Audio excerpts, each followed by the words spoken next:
dead of night, the flames sparked to life.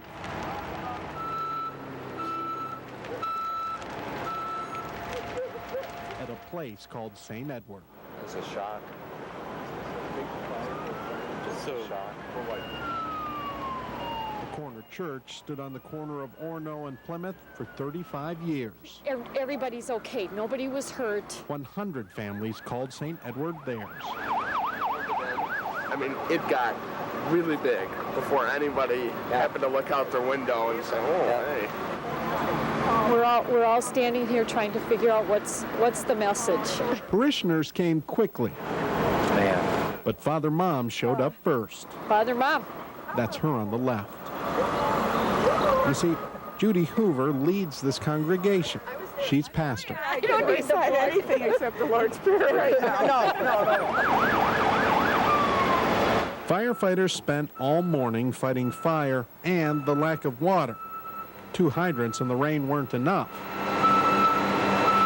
So crews trucked in more. A lot of work has gone into this place. But folks here weren't so worried about the building.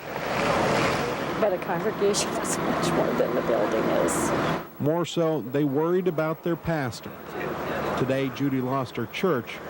1 week ago, she lost her husband. Eerie after losing Bob here a week ago. The priest's husband died of a heart attack. So it's tough. Well, we will survive. Still, Judy keeps her faith. Just keep thinking, the church is the people, not the building. Right. And as they contend, they keep each other close. You know, I was always taught, and I believe that God doesn't give us more than we can handle, but losing a spouse, a church, building the same, but we're all here for you, Judy. We're all here for you. We love you. And we just have a fantastic spirit amongst us. This will make us stronger.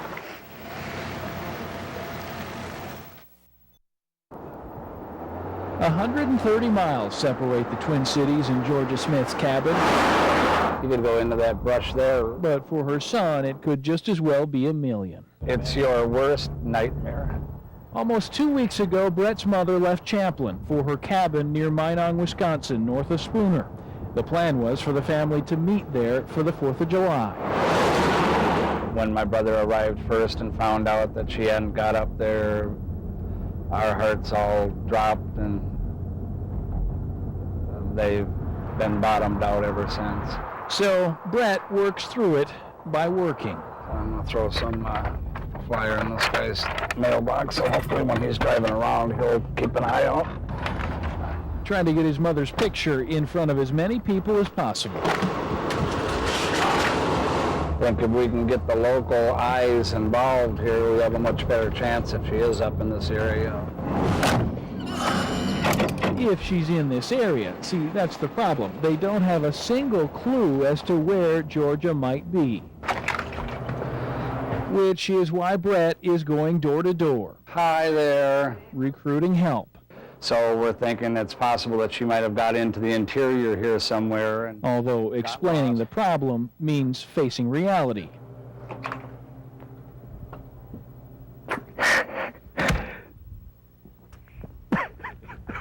And for Brett, that's the hardest part. It's real hard. It's real hard. You lose a piece of your soul every one of these you put up.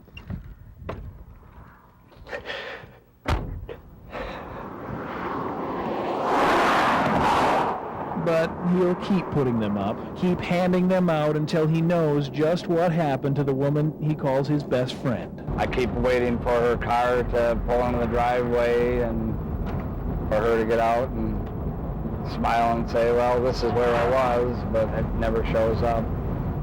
Rod Ressman, Channel 5 Eyewitness News, near Spooner, Wisconsin. You know, before all presentations at the workshop, everybody in the big room gets made up. Right, Bob? Right, Daryl? Anticipating what the person's doing next. Action, reaction. Last shot, next shot. Repetitive action. Easy to cut to all the time. The important thing about axis, notice that the camera stays along that side. So the line that you can't cross is with my nose. Can't cross cross this line. Notice how my nose is screen left and Julie, the wonderful Julie, is screen right. So our line between us is right here. You can't cross this line for screen direction purposes. If we did it, it'd look like we're talking to somebody else and not to each other, because Julie's nose is screen left now. So it makes it very confusing to the viewer at home. Dave is screen left. Screen right. Screen left. Screen left. Screen right. Screen right. Screen left. No, screen right. No, screen left. Using super tight shots as our transition. Take the viewer so tight they can taste the makeup. With our Bulldog Reporter, we're going to talk about wide, medium, and tight. Super tight. An interview situation is just like any other. Camera, Bulldog Reporter, person you're talking with. You want to watch that axis, even with the wide, medium, tight. You don't want that camera to go over to this other side. You've got me on one side of the screen, you've got Bulldog Reporter on the other side of the screen. So let's say you want to go get a different angle, and all of a sudden you pick up, no, don't go over there, don't even think about going there, just out of habit. No, don't go over there, don't go over there, go back. Just stay, don't go over there, just stay on that side. It's so much easier to just stay to one side. Even when getting another angle, it's easier to just remember, this is the line between their two noses. Stay to that side. So I'm screen right, looking at the Bulldog Reporter. My nose is facing screen left. I'm still screen left. My nose, center of the screen, looking at the reporter. My nose is facing screen left. And it's wet. No, it's dry. If you lose your continuity, if you mess up your wide, medium, tight, it's one word. Tight shot. Tight shot. Super tight shot. Tight shot matched action. Bob and Daryl. Tight shot. Tight shot of Bob. Tight shot of Daryl. Tight shot of Dave. Wide shot matched action of Dave, Bob, and Daryl, and Bulldog. Over the shoulder, you don't want to upset Bob and Daryl. Don't cross your axis. Don't mess with your screen direction. And that's it. Screen direction. Wide, medium, tight, action, reaction, cutaway. Screen direction. Back to you, Dave.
Boy, that Bob Dotson's pretty funny stuff.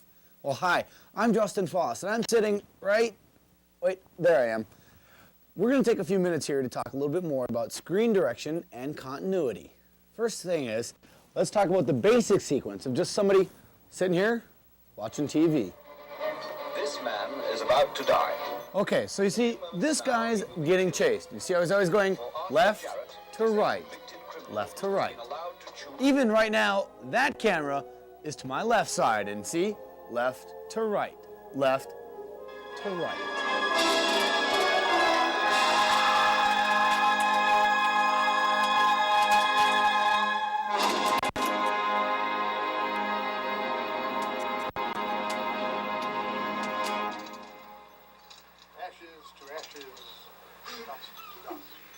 Ashes to ashes, dust to dust. That's what happens to some people after Daryl Barton's critiques. All right, let's talk about positive action. Into frame, into frame. Here we go again. Into frame and out of frame. And again, here I go, into frame. And if you notice, well, you can't because you don't see the camera, but I do. It's always on my left. I'm always going left to right. Here I go, out of frame again.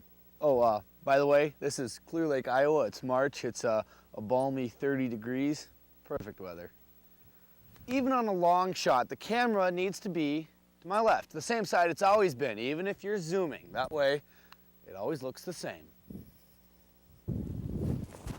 Now here's a lesson Dave really wanted to stress. It's called backpedaling. It's when you, the camera, are following me, the subject. When you're walking backwards, you keep your feet at the same pace that mine are. Left foot, right foot, left foot, right foot. We do it that way so that all the images stay together and it stays a lot steadier. Okay, so remember that 30 degrees I was talking about earlier? It's time to go back. So what do you do if you want to go back and you still got to keep continuity? First, you need transition. That has to be a tight shot. Then from then, you still got to go from one side of the camera to the other. Continuity. Even though I've changed directions, you still want me going from one side of the lens to the other. And because I'm going the other way, it's the other side of the lens to the other. So quick recap, the human eye can and does follow action, which means you need to have rock solid continuity for everything to make sense. So that means as easy as it may be, you can't just throw it away. So that concludes our lesson on continuity. As you see, the camera is still on my left side. But wait, a couple more quick lessons. First, we've been talking positive action all day. Well, two things. First, journalists don't work well in the cold. It's cold out here. So we're going to do negative action. That's going away from the camera. Oh, by the way, it makes an excellent closing shot going away. I'm going to go back in the house now and get my magic transporter, and I'll see you guys back in the forum.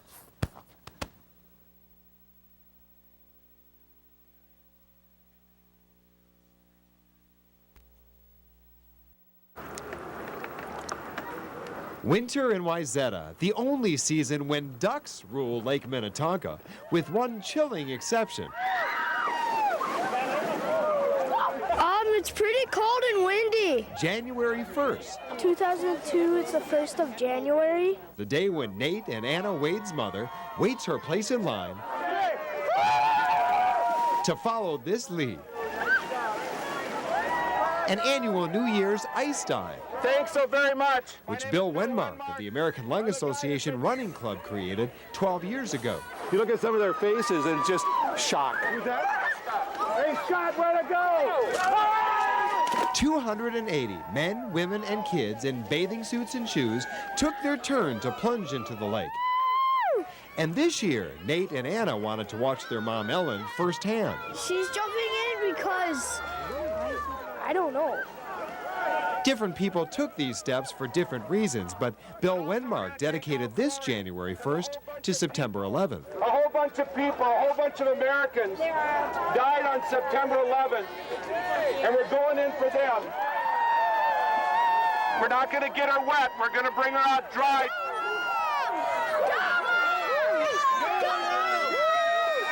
Finally, Ellen Wade made her way to the front of the line and took the plunge.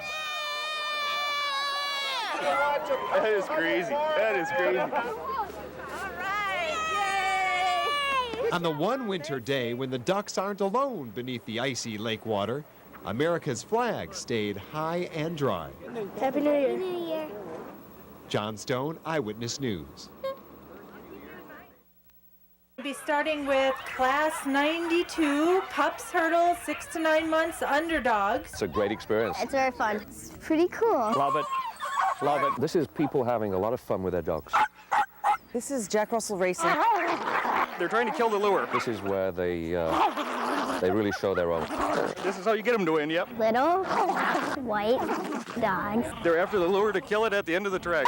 are running down track. The racetrack is 200 feet long. And then they're going in a little hole. We are ready to get started. Load them! They're like little rockets when they get running. Let's go!